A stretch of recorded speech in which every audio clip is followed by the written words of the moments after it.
بڑے خوش قسمت ہیں جنہوں نے اس دین کو سمجھ کر اس پر عمل کرنے کا فیصلہ کیا اور کمر بستہ ہو گیا، اور یہ سمجھتے ہیں کہ دین صرف ہماری ہی جنت بنانے کے لیے نہیں آیا ہے، بلکہ ہمیں وراثت میں اور ہمیں جانشینی کے طور پر یہ جو دین ہمارے حصے میں آیا ہے، یہ ہم سے مطالبہ کرتا ہے کہ خدا کے کروڑوں بندے جو زمین پر پھیلے ہوئے ہیں، جو کسی وجہ سے خدا کے فیصلے کے تحت وہ دیگر اقوام میں پیدا ہوئے ہیں، ان تک اللہ تعالیٰ کے دین کی اس دعوت کو پہنچانا، ان کی کمر پکڑ پکڑ کر انہیں جہنم سے بچانا، انہیں جنت سے ہمکنار کرنے کی ذمہ داری من حیث الکل امت مسلمہ پر ڈالی گئی تھی۔ یہ ہماری بدقسمتی ہے کہ جب ہم نے اپنے مسلمان گھروں میں آنکھ کھولا،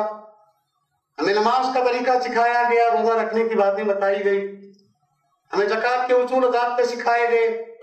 جب ہمیں مال و دولت حاصل ہوئی تو زکوٰۃ حج کے طریقے سمجھائے گئے، اس کے کلاسز بتائے گئے،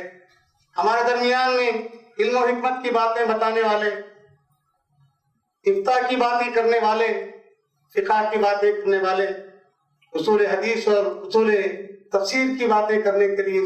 بہت سارے ادارے، بہت سارے اسکولز، بہت ساری تنظیمیں وجود میں آئیں۔ لیکن یہ عجیب اتفاق ہے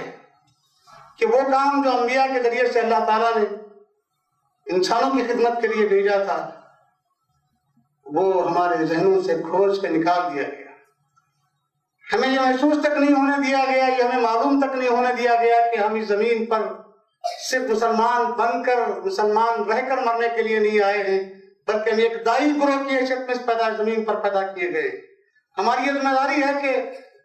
جب ہم اس بات کا ایمان رکھتے ہیں، ہمارا یقین ہے کہ نبی کریم صلی اللہ علیہ وسلم خاتم الانبیاء ہے، آپ کے بعد کوئی نبی قیامت تک آنے والا نہیں ہے، تو یہ ذمہ داری اللہ کے نبی صلی اللہ علیہ وسلم دنیا سے رخصت ہوتے ہوتے حجت الوداع کے موقع پر یہ امت مسلمہ کے سپرد آپ نے کیا۔ آپ نے کہا کہ شاید میں اس کے بعد تمہارے درمیان میں نہیں رہوں، اب قیامت تک آنے والوں تک اس دین کو پیش کرنا تمہاری ذمہ داری ہے۔